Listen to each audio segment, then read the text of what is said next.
Question de principe, une émission de Bernard-Henri Lévy sur Judaïque FM. Bernard-Henri Lévy, bonjour. Bonjour. Marc Eisenberg, bonjour. Bonjour. Alors, on inaugure un nouveau rendez-vous, Marc, avec Bernard-Henri Lévy. Voilà, et on est très content, très heureux que Bernard-Henri Lévy nous rejoigne à la radio et de manière régulière, et pour parler de problèmes qui touchent le monde de façon importante, au-delà de la communauté juive, qui concerne l'avenir du monde. Donc, mon cher Bernard, c'est vraiment un plaisir et j'espère que cette émission sera suivie de nombreux autres. Mais mon cher Marc, merci de m'accueillir. J'essaierai d'être au rendez-vous le plus régulièrement possible, mais il faut que les auditeurs sachent que la régularité ne sera pas absolue. J'ai une vie un peu compliquée, elle le sera encore plus dans les mois qui viennent, mais je me sens chez moi ici, dans votre radio et dans l'émission d'Alexis Lacroix, et je serai ravi d'être là chaque fois que l'occasion le permettra. Alors, on est très heureux. Merci. Et on est très heureux de vous recevoir, Bernard-Henri Lévy, cette semaine. Vous revenez à l'instant, enfin presque à l'instant du Nigeria. Vous y avez effectué un reportage surprise, caché à vos plus proches amis, visiblement, sur les traces d'un massacre absolument oublié, qui est passé totalement sous les radars de l'actualité médiatique internationale, celui que subissent les chrétiens dans de nombreuses régions du Nigeria. Cela donne lieu à un reportage événement dans Paris Match de 8 pages. Pourquoi avoir choisi, au fond, cette guerre, cette nouvelle guerre oubliée, près de 20 ans après votre livre, qui portait justement sur ces guerres oubliées de la post-histoire? 1, parce qu'elle est oubliée, et 2, parce qu'elle est importante. Oubliée, ça me rend fou, quand je sais qu'il y a quelque part un massacre, une purification ethnique et religieuse, des femmes et des hommes qui sont enterrés sans vraie tombe, sans vrai nombre et sans vrai visage. Je trouve ça atroce, et je pense que le devoir d'un homme et éventuellement d'un juif est de donner une tombe sans tombe, un nom sans nom, et une archive à ceux qui sont les oubliés de l'histoire. Donc ça, c'est la première chose. Mais deuxièmement, c'est important, parce que c'est une guerre dont personne ne parle, à laquelle personne ne s'intéresse, mais qui, elle, s'intéresse à nous. Ce que je montre dans cet article de Match, que je crois que plus simple, c'est de le lire. C'est vraiment c'est Paris Match, c'est du journalisme, c'est accessible à tous. Mais ce que j'essaie de montrer, c'est que au fond, il y a un nouveau front du djihad mondial, de l'islamisme radical, de la guerre lancée contre l'islamisme, contre les valeurs démocratiques, qui s'est ouvert, et que ce front, il est là, dans cette partie-là de l'Afrique. Dans le judaïsme, chaque vie a une énorme valeur, et la vie d'un non-juif, comme celle d'un juif, la même valeur.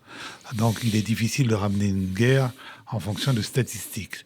Néanmoins, de quoi parle-t-on aujourd'hui dans cette guerre au Nigeria? De combien de morts, de combien d'êtres qui sont menacés aujourd'hui? On ne le sait pas. Franchement, je ne veux pas vous donner de chiffres, parce que lorsque l'on écoute les associations chrétiennes qui tentent de défendre les populations persécutées, qui tentent de sauver les églises qui sont menacées de vandalisation, les chiffres sont terriblement impressionnants. Lorsqu'on écoute les autorités nigérianes, et notamment le président, les services du président Buhari, qui est lui-même un Fulani, c'est-à-dire il est membre de cette ethnie où se recrute cette armée de terroristes. De massacreurs. De massacreurs. Djihadistes. On arrive à des chiffres beaucoup plus... Donc je ne sais pas. Dans la mesure, vous savez, quand une guerre n'est pas documentée, ou très peu documentée, quand le massacre n'est pas archivé, on est face à une espèce de trou noir. Donc je ne sais pas, est-ce que c'est des dizaines de milliers? Est-ce que c'est davantage? Je ne peux pas vous dire. Pour prolonger la question de Marc Eisenberg, Bernard-Henri Lévy, vous l'avez dit il y a déjà une vingtaine d'années. Vous avez dit, je n'irai pas courir tous les théâtres des guerres oubliées. Dans le monde, je ne m'occuperai pas des populations des monts Nouba, par exemple, si je n'étais pas juif. Quel contenu donnez-vous à cette sollicitude éthique, à cette espèce de morale d'extrême urgence planétaire qui guide la plupart de vos reportages dans des lieux de massacre? Vous savez, il y avait Emmanuel Lévinas a inventé un mot, un néologisme. Il parlait de l'autruification. Et tenter de se mettre à la place d'autrui. Vous êtes un intellectuel autrifié ? Qui tente cette aventure-là, qui tente cette aventure de l'esprit, qui tente de résister à cette tentation qui est la nôtre, de se contenter de ce qu'on est. Alors, se contenter d'être là où on est. Alors, ce reportage, certains de nos auditeurs ne l'ont pas encore lu, c'est dans Paris Match de cette semaine.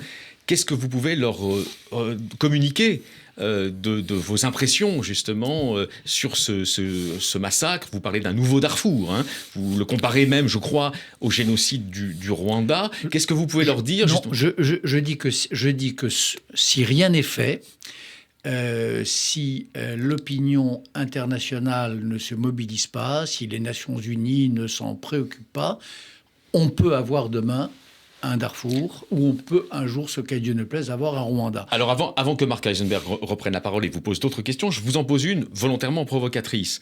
Je vais vous poser une question que peuvent se poser un certain nombre de personnes, inspirées par les idéologies du soupçon contemporaine. Est-ce que les chrétiens que vous avez rencontrés au cours de ce reportage passionnant de Paris Match n'ont pas exagéré éventuellement l'ampleur des exactions actuellement commises ? Les exactions dont j'ai été le témoin, en tout cas, celles que j'ai rapportées dans ce reportage, elles sont ce qu'elles sont. J'en ai les images, j'ai vu et j'ai filmé les corps suppliciés, le corps de cette jeune femme dont le bras a été découpé à la machette méthodiquement, les doigts, la main, l'avant-bras, le bras. Donc, voilà, il n'y a pas de... vous savez, je crois qu'il y a deux tentations aujourd'hui qui sont terribles. L'une, c'est de sacraliser la parole de quiconque se dit victime. En effet, il faut enquêter, il faut regarder. Mais de l'autre... L'autre terrible tentation, c'est en effet la pensée du soupçon. Et pourquoi le front du djihad, quand il se déplace vers l'Afrique, et même vers le Sahel, vers la zone saharo-sahélienne, comme on dit chez les experts de géopolitique, pourquoi intéresse-t-il infiniment moins que quand il est positionné dans l'éternel Moyen-Orient de l'attention médiatique ? Peut-être parce que c'est relativement nouveau. Le djihad a été contenu, a été battu au Proche-Orient, en Syrie, en Irak.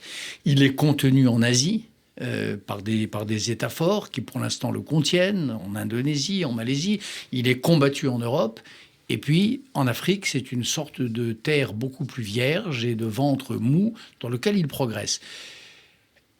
Après, vous savez, il y a beaucoup de gens qui continuent de penser que l'Afrique est un continent qui est un peu qui n'est pas tout à fait entré dans l'histoire, qui n'importe pas tant que ça à l'historico-mondial dont vous parliez tout à l'heure. Hein. Il y a cette idée qui traîne dans les têtes. Moi, ce qui me surprend, au retour de ce reportage qui m'a dévasté, qui m'a au-delà de bouleversé, c'est que les chrétiens ne s'en emparent pas, que les défenseurs des chrétiens d'Orient, par exemple, ne soient pas les regarder de ce côté-là.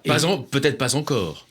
Peut-être pas encore. J'espère qu'ils le feront, parce que, encore une fois, je crois... Alors, je ne sais pas quelles sont les statistiques, personne ne les a, mais je suis convaincu que ce qui se passe là, au Nigeria et dans les États voisins, au Niger, au Tchad, au Cameroun, est d'une ampleur plus grande, même si les chiffres n'ont pas de sens, peut-être, mais enfin, d'une ampleur, que ce qui a pu se passer dans la région de Mossoul, que j'ai bien connue aussi, de Karakoche, de Bartella, la menace sur les chrétiens d'Orient. Voilà. Donc, pourquoi est-ce qu'on ne s'en soucie pas? J'en sais rien. Moi, en tout cas, j'ai fait mon travail de lanceur d'alerte intellectuelle, et c'est ce reportage de Match. Et est-ce que vous pouvez nous donner des explications béotiens que nous sommes? C'est-à-dire, quel est l'enjeu politique ou militaire? Le djihad, quand il attaque ces chrétiens, c'est pourquoi? C'est pour avoir une présence plus forte dans le pays? C'est par idéologie antichrétienne? Qu'est-ce qu'on devine? Il y a plusieurs niveaux. Il y a Il y a un élément d'appropriation des terres, de lutte séculaire entre les éleveurs et les agriculteurs. Il y a cette dimension-là. Il y a une haine du christianisme identifiée à la religion des colonisateurs, à la religion des Blancs. Il y a un islam nigérian, et pas seulement au Nigeria, dans toute une partie de l'Afrique, qui est en train de dériver, qui est en train de déraper, qui est en train de glisser vers l'islamisme radical. Le président du Nigeria, qui a déjà été chef d'État dans les années 80, à la suite d'un coup d'État. Cette fois-ci, il est arrivé par des élections régulières.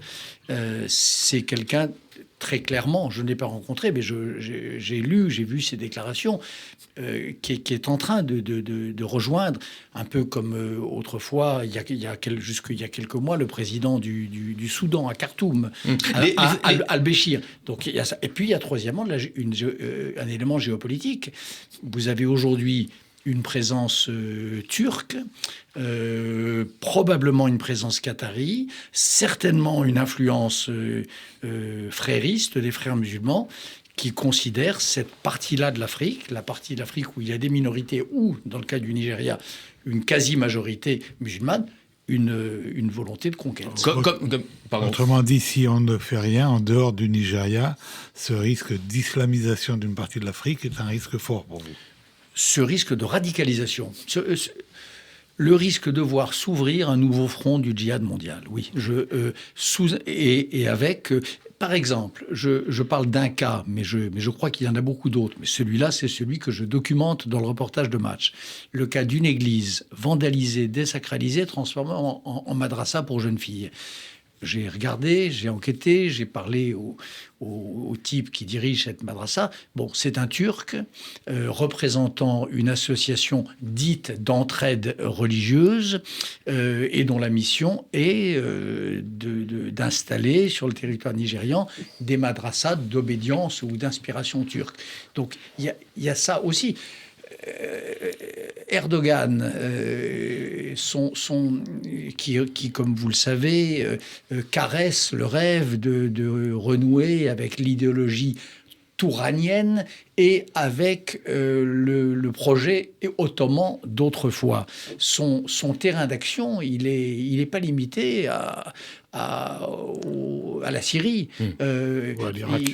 ou à l'Irak. Il va jusqu'à Dieu ne plaise, mais enfin dans son esprit, il va jusqu'à la Bosnie, il va jusqu'au Kosovo, il va depuis quelques jours jusqu'à la Libye. Est-ce que sous la figure des Foulani, qu'ils aident, donc toutes ces puissances étrangères, vous parlez de la Turquie, vous parlez aussi du Qatar probablement, donc des frères musulmans, un mouvement international en quelque sorte de l'épouvante islamiste, est-ce qu'ils sont en train de ressusciter un mouvement que certains croyaient en perte de vitesse, comme Boko Haram, qui avait semé la terreur il y a quelques années dans l'Afrique de l'Ouest? Boko Haram, je crois que c'est l'arbre qui cache la forêt. Boko Haram, c'est une secte religieuse et politique d'une violence inouïe et d'une sauvagerie totale, mais qui est cantonnée aujourd'hui dans une zone assez limitée. Un réduit territorial, au fond. Un réduit territorial dans le nord-est du pays, dans l'état du Borno, 3, 4, 5% de l'ensemble du territoire. Ce dont je parle dans ce reportage, ces milices Foulani, c'est un Boko Haram multiplié, c'est un Boko Haram éclaté, c'est un Boko Haram décuplé, avec des liens avec le Boko Haram proprement dit. C'est-à-dire qu'il y a vraisemblablement des instructeurs Boko Haram qui opèrent dans ces milices Foulani. Il y a des camps d'entraînement dans le Borno, cet état réduit pour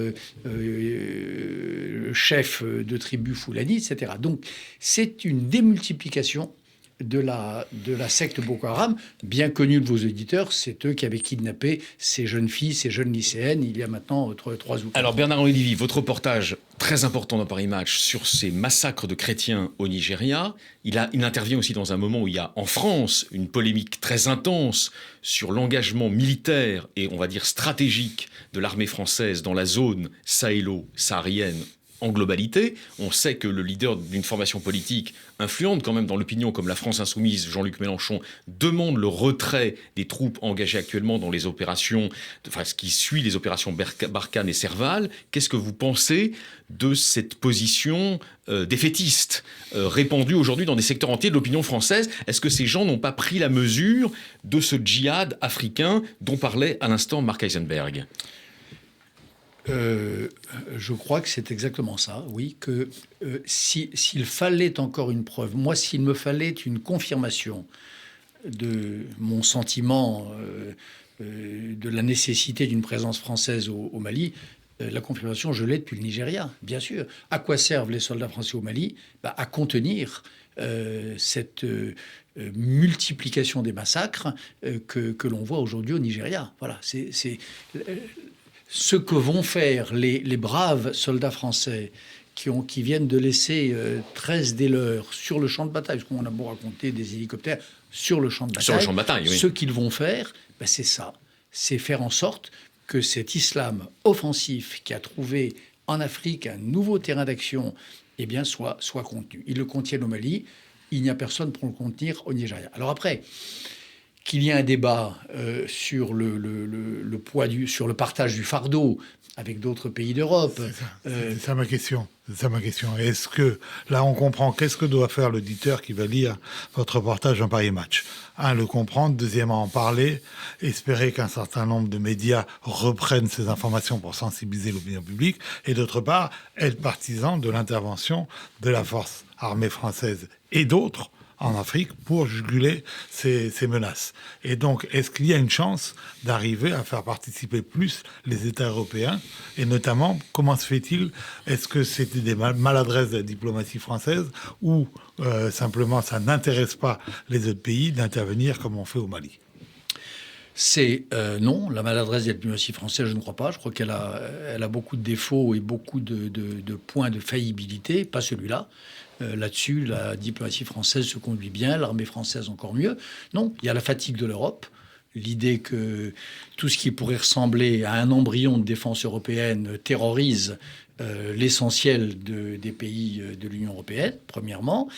Et puis, il y a deuxièmement le fait que là, comme ailleurs, les opinions ont beaucoup de mal à se figurer l'ampleur, l'importance, la gravité de la menace islamiste. Ils croient que l'islamisme va se dissoudre dans, je ne sais pas, le développement, la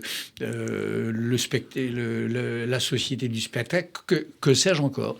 Il y a on est aujourd'hui dans la réunion de l'OTAN.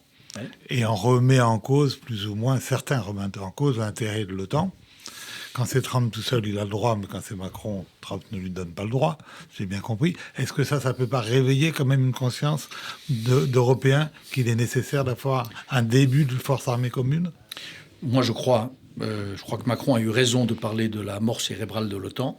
C'est de toute façon...